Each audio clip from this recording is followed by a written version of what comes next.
It's Dave from Flash and Dance DJ Service. As you can see, I am looking at the Driverack website, which is a very, very interesting, and it's also very intuitive to read about the different products they put out. Like the PX is a new one they just started coming out with maybe about a year ago. A new SC32, SC64. They're giving all kinds of rebates out on 150 different products, direct injection boxes, all that kind of stuff, which is really, really cool. Now, to talk about specifically the Driverack PA, which is the piece that I use. That's what the entire piece looks like. Is this? It's got an RTA mic input with an RTA button. It's got a nice LCD screen that reads. It's nice and bright. It actually gives you right across the top. I don't know if you can read that. Let me zoom in. Nope, I think it's not going to let it focus. Anyway, it gives you the parametrics across the top, and then it gives you plus or minus 12 decibels. Data. You got your data select button right here, what you push in or you rotate. You've got previous page, forward page, EQ for your parametric and graphic. You got a subharmonic filter that you can add in. You got a crossover setting. You got a feedback destroying system built in. You have comp and limiters. You have a alignment delay. You have a wizard you can go through to store your programming, utility functions, as well as going in through your programming. Now we're going to turn it on, and that's what it does. It's going through its warm-up. And when it boots up, it actually gives you your hardware revision and everything right there. Okay. Now, it actually, you really can't read it, but I have my user 3 programming in there. I have a couple of different modes. I have Eliminator 1, which is for a system when I'm over at a place called the Roseland Ballroom. They have EV eliminators on the wall, so that's the programming set up for that, specifically for that. The S500 series is the Mackie unpowered, but I actually wanted to try this the other night. I used this at the First Communion, and it worked out awesome with the Mackie powered speakers. It actually cleaned up really nicely. Actually, you're supposed to use the PX so that you can get a lot more headroom. This gave me just enough at the size of the room. Now, we're going to load the custom programming. On the custom programming, the first block we have is the left and right inputs coming into it. Then we have the graphic equalizer, which I have modified. I'll show you each one. I'll show you each piece. Then you have the feedback destroyer. Then you have the subharmonics. Then you have your compressor. Then you have your crossover. Then you have your peak limiters, and then your regular limiters. And then you have your left high, right high, left mid, right mid. And then you have a mono low. So now, if we go into the EQ, as you can see, this is really configured for my PV system that I have. And you're going to kind of notice that these are down, then there's nothing, and then it goes up.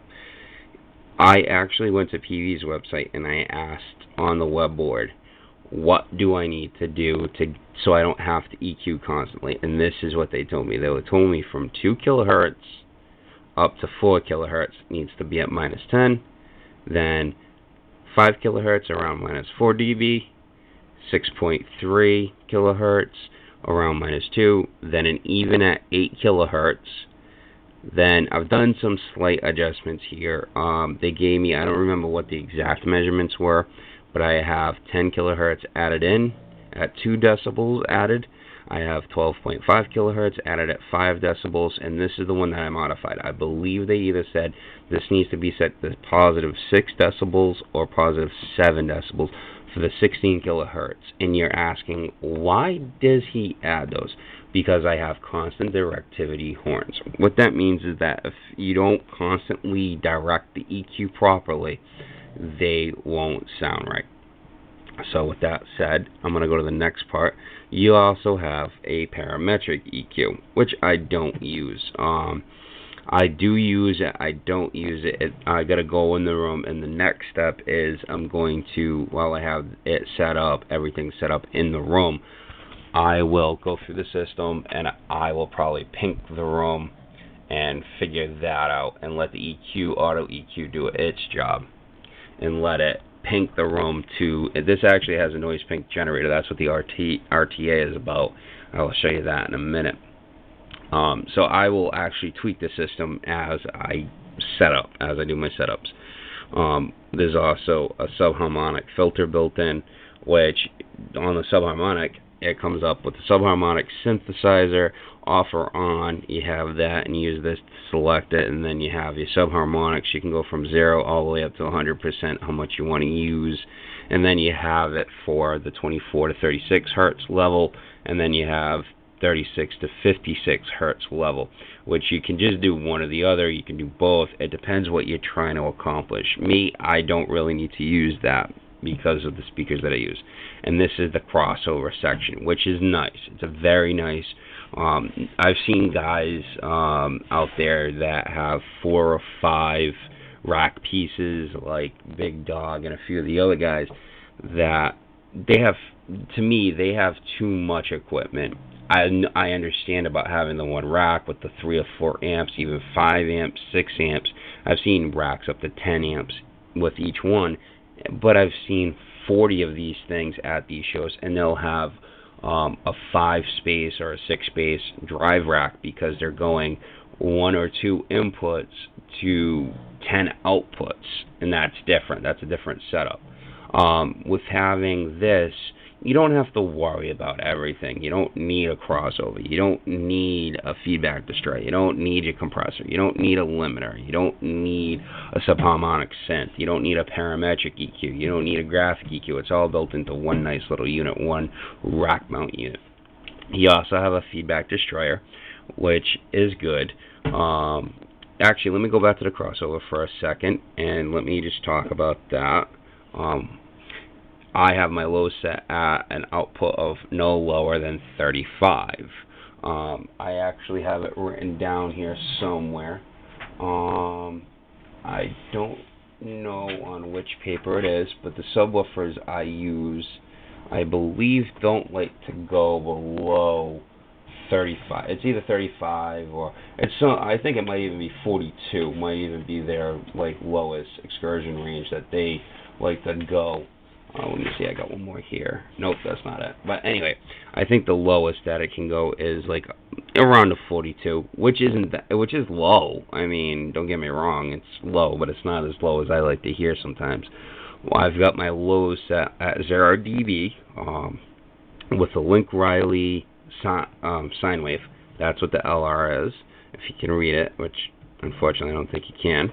And then the crossover point that the subs are going to stop at, they're going to use from 100 hertz to 34 hertz. That's all the frequency they're going to get out of this little unit with the Link-Riley 24 sine wave coming out of it.